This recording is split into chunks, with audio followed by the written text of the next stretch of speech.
Do you feel safer now? Or do old wounds still echo sometimes? At Christmas, Dad called me a dead weight in front of everyone. I didn't argue.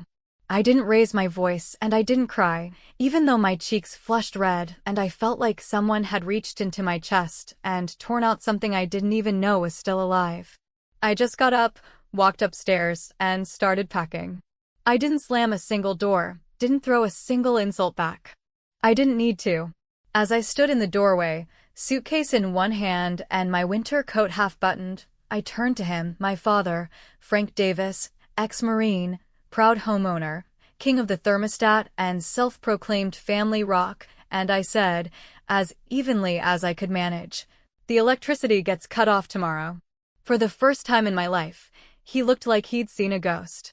His mouth opened, just slightly, like he had a speech prepared but couldn't find the first word.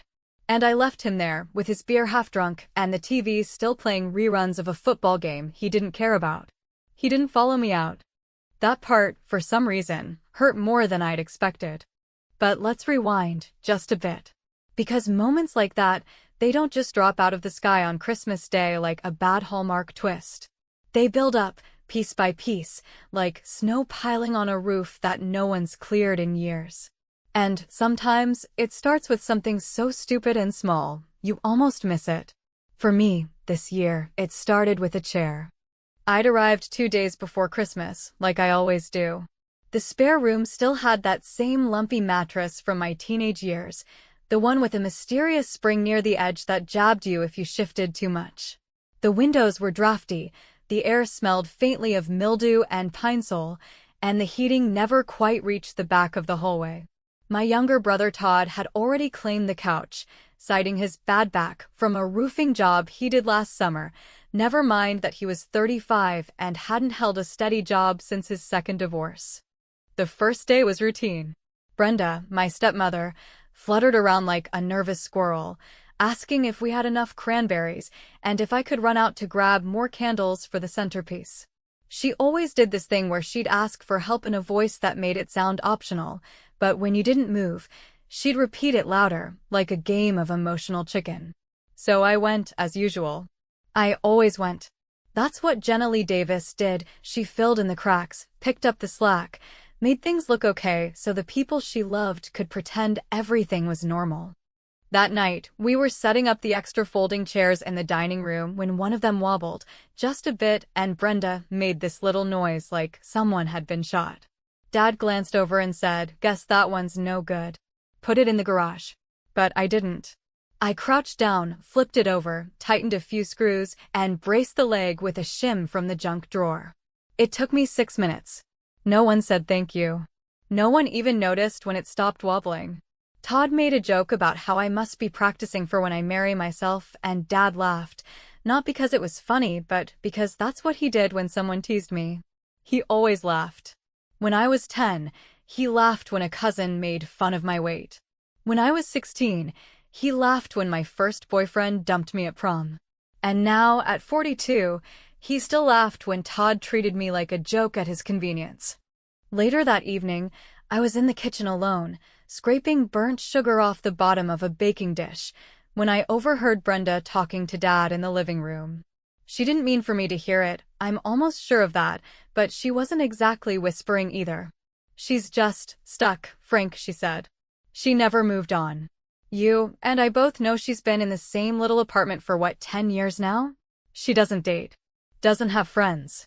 She just clings to these visits like it's all she's got." Dad didn't say anything for a while.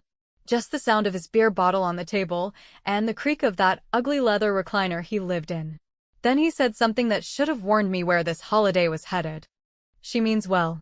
But sometimes, people who never build anything of their own, they start thinking keeping others from falling apart is the same thing as living." That line, word for word, lodged itself under my skin like a splinter. I rinsed the dish in silence and went to bed without saying a word. By Christmas Eve morning, the cracks in my composure had started to show, but no one noticed because no one was looking. I made breakfast, French toast with cinnamon the way Dad liked it, even though Brenda complained it was too sweet. Todd came down 2 hours later, scratched his stomach through a stained t-shirt, and asked if we were going to pick up his daughter from his ex-wife's place or if I could do it. I said I wasn't sure what the plan was, and he rolled his eyes and muttered something about me being fucking useless. It wasn't loud, but it was loud enough. Brenda said nothing. Dad didn't even glance up from his Sudoku book. I put on my coat, picked up my keys, and drove across town in silence. That afternoon, while helping Aunt Carol bring in a case of wine from her trunk, she was the only one who ever brought the good stuff. I opened the side drawer in the hallway console looking for the scissors, and found an envelope from the electric company. It was addressed to me. That was odd. I hadn't lived here since college. But when I opened it, the breath caught in my throat. It was an overdue notice. Past due by almost 2 months. And the name on the account? Mine. It didn't make sense at first, until I remembered years ago, after Dad's first heart scare, he'd asked me to just set it up online so he didn't have to deal with the paperwork. I must have added my name and card without thinking, assuming he'd switch it over later. He never did. And I, like the idiot I was, never noticed. I just paid it every month like it was one more line on my budget. Because that's what you do when you're the responsible one. You don't notice the weight until you set it down. I didn't say anything that night. Not yet. But I stared at the envelope long and hard while everyone laughed around the dining table, slapping each other on the back and arguing about whether stuffing should have sausage or not.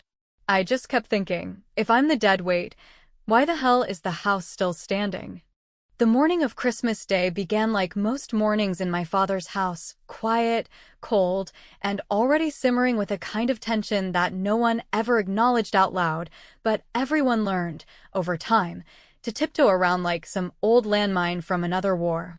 The coffee had been made before I got downstairs, which meant Brenda had been up since 6, performing her annual routine of humming along to gospel radio while arranging the same half-dozen ceramic angels across the mantelpiece, as if the right positioning might somehow summon peace into a home where peace was only ever practiced, never felt. The kitchen smelled like cinnamon, artificial pine, and the faint hint of bleach. Brenda's idea of cleanliness was rooted in ammonia and anxiety. And the sound of my father coughing into the sink was the first real reminder that I wasn't in my own space anymore, though I'm not sure when, if ever, this house stopped being mine too.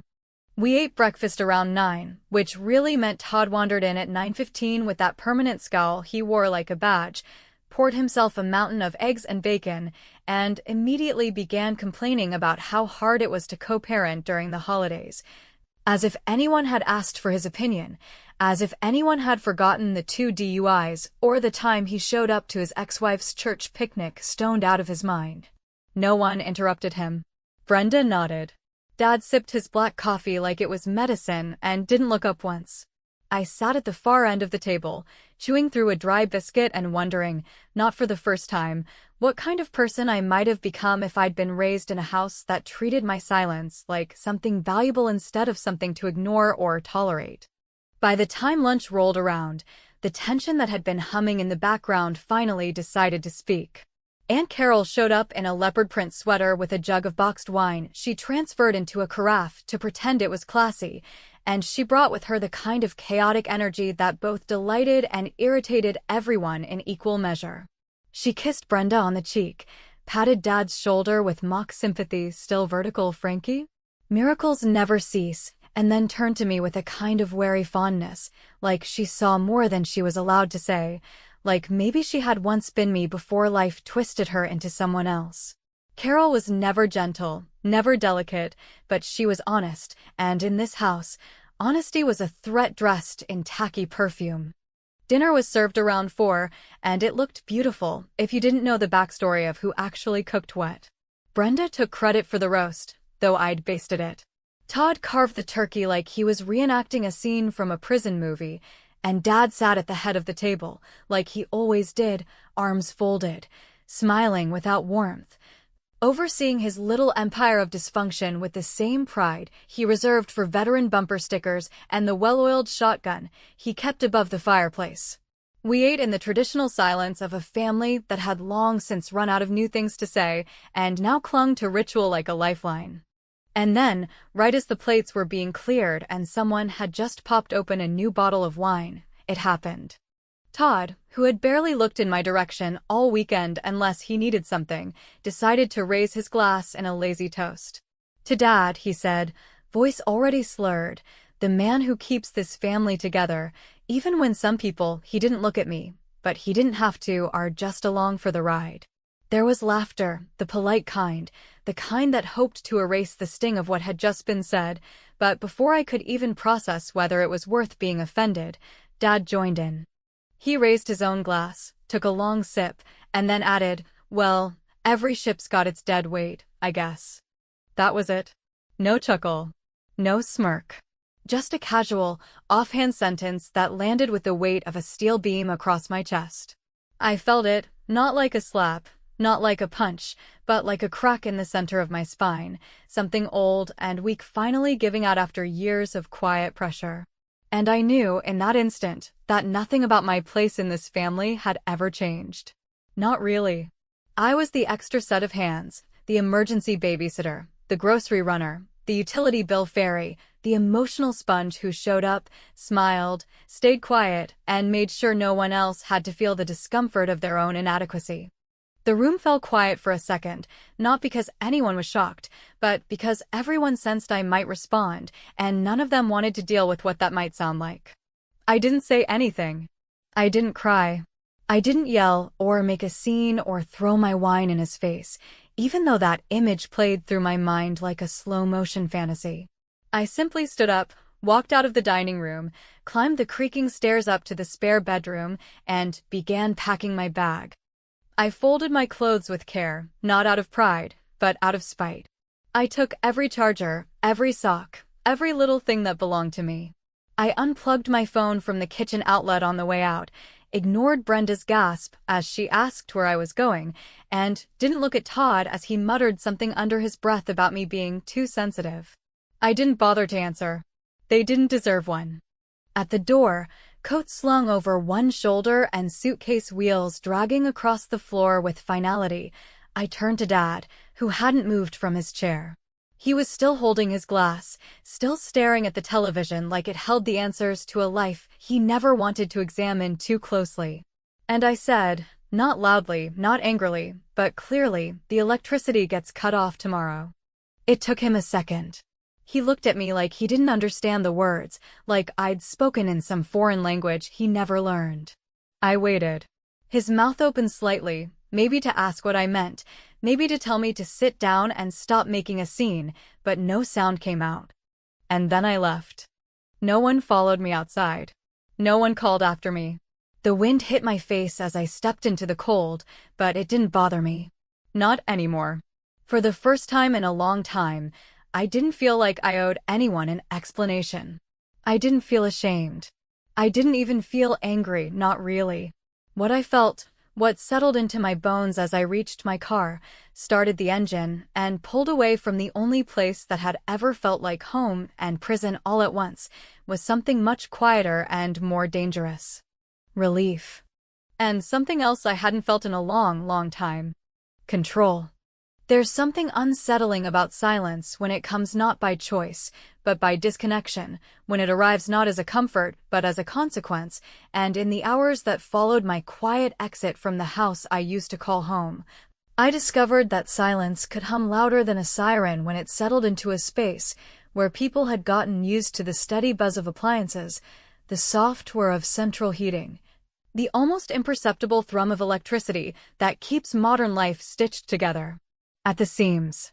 I had driven that night without a clear destination in mind, just away from the brittle laughter of people who'd mistaken cruelty for humor, away from the narrow hallway lined with yellowing photos of a family that had been fraying at the edges for years, and away from the man who had once lifted me onto his shoulders at a 4th of July parade, but now couldn't seem to see me as anything other than an inconvenient burden, someone to be tolerated and quietly dismissed the moment she stepped out of line. I ended up at a roadside motel just off Route 42, the kind of place where the front desk was behind bulletproof glass and the only vending machine still took quarters, and I checked in under my own name without hesitation. Not because I didn't care if they found me, but because I knew they wouldn't look, at least not right away. In their minds, I was still that same dependable presence who always returned, always forgave, always explained away their oversights with a tired smile and some self-deprecating joke. They wouldn't worry. Not yet.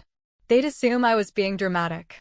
Maybe they'd even laugh about it. Todd might crack some line about me sulking like a teenager, and Brenda would suggest giving me space, like she always did when she didn't want to deal with the consequences of someone else's actions. Only Dad might hesitate, only he might notice the difference, though whether that was guilt or just the creeping realization that something essential had shifted, I honestly didn't care. I slept harder than I had in weeks, the stiff mattress and thin sheets doing nothing to disturb the deep, absolute exhaustion that comes from years of emotional labor. From biting your tongue until it bleeds and pretending that being needed is the same thing as being loved. When I woke the next morning, the world felt sharper somehow, like the frost on the motel window had crept into my bloodstream, clearing away the fog of obligation and replacing it with something colder, cleaner, and oddly exhilarating. At exactly 11:15, I turned on my phone. There were missed calls, of course, not many, but enough to prove I had disrupted the routine, enough to confirm that my absence had finally started to ripple through the bubble of that household. 3 from Brenda, 2 from Todd, none from Dad. That told me everything I needed to know. But it was the text from the utility company that made me pause, just for a second, as the screen lit up with a cold, clinical message. Final notice. Termination of service completed. Account closed. For 6 years, maybe longer, I had quietly covered that bill, one of many small, silent responsibilities I had taken on after Dad's heart scare and the chaos that followed his surgery. When Brenda was too panicked to handle logistics and Todd had vanished into a haze of failed business ventures and unpaid child support. I never told anyone I was doing it. It started with one payment, just to keep things going, just to ease the pressure while Dad recovered. And then another. And another. It became automatic, one more thing I paid for with a shrug, convincing myself it wasn't a big deal, that it was temporary, that someone else would step up eventually. No one ever did. I sat on the edge of the motel bed and thought about how easy it had been for them to forget, to never ask, to never notice the way the lights always stayed on, the way the thermostat never dipped below 68, the way the garbage got taken out, the fridge restocked, the driveway shoveled. It was never about gratitude. It was about invisibility, how quickly a person becomes part of the furniture when she never complains. Meanwhile, back at the house, the lights had gone out. Carol told me what happened, of course. She was the first and only one who thought to call me without judgment, the only one who approached the situation with curiosity instead of condescension. She called from her car, parked 2 blocks away because she didn't want Brenda or Todd to hear her voice through the windows, and her tone was less concerned than impressed, like she had just witnessed a controlled demolition and wanted to know where I'd hidden the dynamite. "They're scrambling," she said, with a breathy kind of laugh that wasn't quite mocking, but wasn't sympathetic either. You should have seen Frank's face when the power cut. He thought the grid went down. Then the guy from the electric company showed up with the shut-off notice, and let me tell you, sweetheart, I have never seen a grown man go from smug to speechless so fast in my life. I didn't say much. Just listened, nodding to myself, the image of my father standing in a dark living room like a soldier who'd finally realized the battle was already lost playing out in my mind with a kind of surreal satisfaction. Carol went on, filling in the details, how Todd had tried to use his debit card to pay the bill but it was declined, how Brenda had cried in front of the technician and begged him for more time, how no one could find the paperwork, the account information, the login credentials, because it had all been mine from the beginning, mine in silence. "Did you really pay that bill for 6 years?" she asked, the disbelief in her voice softening into something like awe. "Yeah," I said quietly, pressing the phone against my cheek like it might warm me, like it might confirm that I hadn't imagined all of it. "And the gas. And the internet. And part of the groceries." There was a long pause on the other end. "Damn," she said finally. "You really were the one holding it all together." I know, I said, and for the first time, I let the truth of it settle over me, not as a burden, not as a badge of honor, but as a fact, simple and undeniable. They hadn't noticed because they'd never had to. I had made it too easy. I had buffered every fall, patched every crack, absorbed every insult with a tired smile and a quiet exit, and now that I had finally stepped away, the entire structure was crumbling under its own hollow weight. The lights were out, the house was cold, and for the first time in years, I didn't feel sorry. I felt free. And if any part of me had doubted the choice I made when I walked out that door, it disappeared the moment I realized not one of them had thought to ask the most obvious question of all. Not where I'd gone, but how, exactly, they were supposed to survive without me. There is a strange kind of peace that settles in once the immediate sting of betrayal gives way to clarity, a quiet, aching calm that follows the emotional storm like the silence after a fire has eaten through every last piece of wood and paper and memory it can reach, leaving behind nothing but ash. And in the days that followed my departure from the house that had always pretended to be a home, I found myself waking up not with dread or regret, but with a strange sense of weightlessness, the kind that only arrives when you finally set down something you weren't meant to carry in the first place.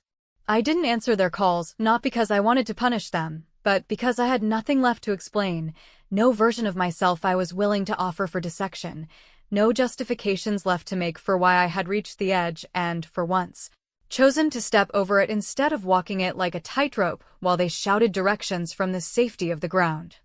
I spent most of that first day in a greasy spoon diner down the road from the motel, drinking weak coffee that tasted like cardboard and flipping through a local newspaper I had no interest in reading, simply to give my hands something to do besides clench into fists or check my phone. Around 2 in the afternoon, just as I was debating whether or not to order another slice of pie out of boredom more than hunger, my phone buzzed against the cheap Formica tabletop, and for the first time, I didn't immediately tense with that Pavlovian dread I'd come to associate with incoming messages. The caller ID said Carol, and for reasons I couldn't explain even to myself, I picked up. She didn't waste time with greetings or platitudes, didn't ask how I was or if I was okay, because she knew that those questions, though well-meaning, often feel like demands when you're not in the mood to perform survival for someone else's comfort. Instead, she said, in that raspy, slightly accusatory voice of hers, "You and I need to talk. And don't give me that 'not now' crap, Jenna. I'm parked outside. Come out or I'll come in, and I swear to God, if this place charges by the hour, I'm bringing Lysol." So I came out. We sat in her car, an old Buick that smelled like menthol cigarettes and peppermint gum, and she didn't start the engine.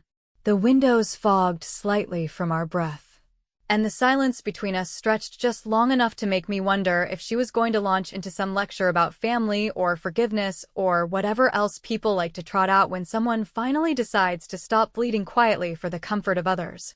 But Carol, for all her rough edges and inappropriate holiday sweaters, had never been one for cliches. Instead, she stared straight ahead and said, "You're not wrong, you know. They leaned on you because they could. Because you let them. But also because someone had to do it, and you were the only one who didn't make a mess every time you helped." I didn't answer right away. I watched a man in a hoodie walk out of the liquor store next door, balancing a brown paper bag under one arm and yelling into his phone like the whole parking lot was part of the conversation. The world kept spinning, completely indifferent to the fact that something in mine had finally snapped. Carol eventually sighed, shifted in her seat, and turned toward me. "Your dad's scared," she said, not with sympathy, but with an edge of irritation, like she couldn't quite decide whether to pity him or slap him. Not because the power's off, though that's part of it, but because I think he's starting to realize that he never bothered to learn how to live without you fixing everything behind the scenes. You were his fallback plan, and he burned that bridge without even knowing it. I looked at her then, really looked, and in her eyes I saw a kind of understanding that only comes from having made the same mistake once, maybe more than once, from having poured too much of yourself into people who couldn't hold it, didn't want to. Who saw love as something transactional, functional, a utility like heat or water only noticed when it stopped flowing. "He said I was dead weight," I said, more to myself than to her, and the words felt brittle and old coming out of my mouth now, like something I'd found in the attic of my memory, dusty and cracked, but still sharp enough to draw blood. Carol snorted, reached into her purse, and pulled out a flask she didn't offer but took a swig from before speaking again. Frank's never known what to do with women who don't need him. Your mother, God rest her, she figured that out early. You? You stuck around, tried to make it work, tried to earn something from him that he didn't even know how to give. That man doesn't hate you, he resents you. Because you make him feel small when you fix what he broke. Her words hit harder than I expected, not because they were cruel, but because they were true, and truth, when spoken plainly, without pity or dramatics, has a way of carving straight through the protective numbness you've wrapped yourself in to survive. I hadn't come to that motel to be found or rescued. I'd come to disappear. But here was Carol, dragging my ghosts into the daylight, one ugly truth at a time. Back at the house, as she told me later, things had only gotten worse. Todd had tried to restart the generator Dad kept in the garage from the blizzard in '09 and nearly set the shed on fire. Brenda had cried into a pillow all night, alternately blaming me and lamenting that God was testing her faith. And Dad, the old man himself, had spent the better part of the evening sitting in the dark, nursing a flat beer and staring at the dead television like it might flicker back to life if he just glared hard enough. He hadn't said much. But he did leave a voicemail on my phone that night. I didn't pick up, couldn't, really, but I listened to the message, twice in fact, the first time with disbelief, the second with a creeping uncertainty I hated myself for feeling. I didn't know, his voice rasped through the speaker, softer than I'd ever heard it. I didn't realize what you were doing for us, Jen. I didn't mean what I said. Not like that. Call me back, please. I just want to talk. I didn't call him back. But I didn't delete the voicemail either. Instead, I sat in that motel bed, wrapped in a scratchy blanket that smelled faintly of bleach and old smoke, and stared at the ceiling while that single sentence looped in my head I didn't know. Not, I'm sorry. Not, thank you.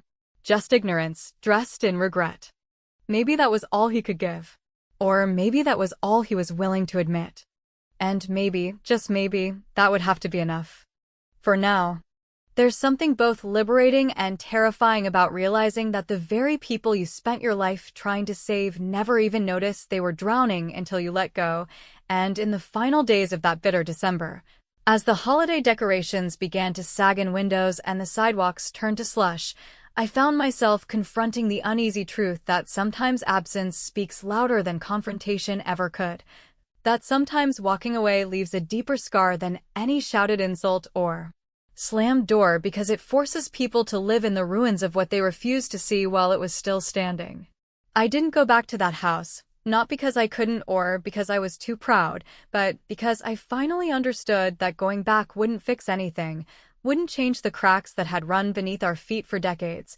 Cracks I had spent most of my life trying to patch with borrowed patience and unspoken sacrifices that no one ever asked for but everyone came to rely on, like the heat in the walls or the groceries in the fridge, silent, essential, and taken for granted. Instead, I returned to the place I had called mine, the modest one-bedroom apartment on the east side of town with the chipping paint around the windows and the radiator that wheezed like an old man with a chest cold, but still managed to keep me warm through winters that always felt longer than they were. It wasn't much, and if you looked at it through the eyes of someone like my father, who measured success in square footage, retirement funds, and how many things you could fix with your own two hands, it would probably seem like a failure. A last stop for someone who never quite got it together.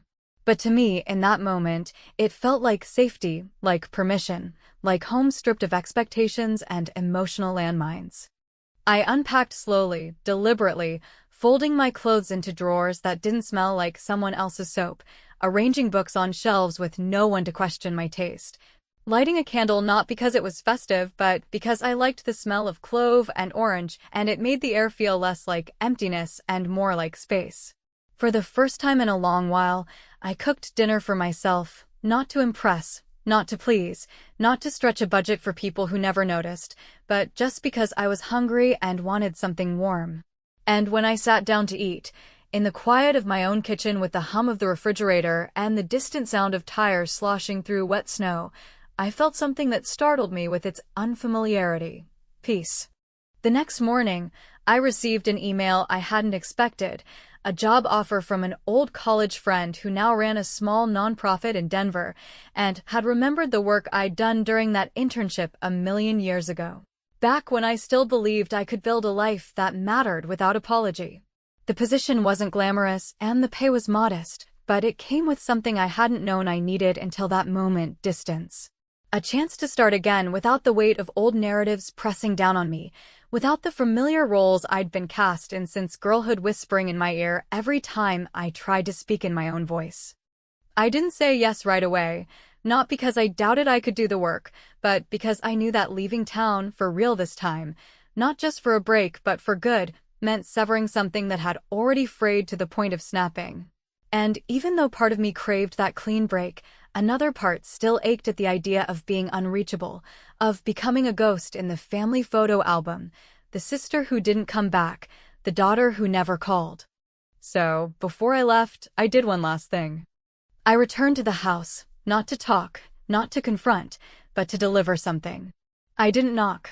I didn't ring the bell. I just left a box on the front porch, sealed and labeled with a piece of masking tape that simply read, "For Dad." Inside the box were printed copies of every utility bill I had paid over the past 6 years, neatly arranged in folders by year, each one highlighted and annotated so there would be no confusion about where the money had come from. There was also a transfer form for the electric account, left unsigned, with a post-it that read, "You'll need to put it in your name now." I included a packet of passwords, Wi-Fi, online billing, streaming services, all the little things that keep a household running when no one else wants to remember how they work, and, at the very bottom, a handwritten note on plain paper, no decoration, no signature. It said, simply, "Dead weight carried this house for a long damn time. Hope you can lift it now." I don't know if he read it. I don't know if he opened the box at all. For all I know, it's still sitting there, collecting snow and resentment on the same porch where I used to set my school bag every afternoon as a kid, waiting to be let back inside. But I left it anyway, because I needed to mark the end of something, to lay it down like a final offering, not for reconciliation but for clarity. On my way out of town, I stopped for gas just outside the city limits, the kind of place with flickering fluorescent lights and a cashier who didn't look up once as I paid in cash and filled my tank. As I pulled out of the lot, I glanced in the rearview mirror, half expecting to see someone, chasing me down with a last-minute apology or a desperate plea for forgiveness. But the road behind me was empty. Just wet pavement and headlights and the soft glow of a town that didn't know or care that I was leaving it behind. I passed the street that led to the house one last time, saw the familiar silhouette of the roofline against the cloudy night sky, the driveway half cleared of snow, the windows dark. No Christmas lights. No movement. No sign of life. And I kept driving. But somewhere, between the edge of the neighborhood and the long stretch of highway that would carry me toward something new, I pulled over. I don't know why. Maybe it was reflex, maybe it was guilt, maybe it was just that old habit of second-guessing myself, of wondering if I was being too harsh, too final, too much. I sat there in the car with the engine idling, my fingers hovering over the phone, staring at the screen that still held his voicemail, the one I hadn't deleted. "I didn't know," he'd said. "Please call." I didn't. But I didn't delete it either. And maybe that was my gift, not forgiveness, not absolution, but a single unburned bridge in a landscape of ruin, left standing not for them to cross, but to remind myself that I had once tried, that I had once given everything I had. And when it was no longer enough, I had walked away, not empty, not broken, but finally whole.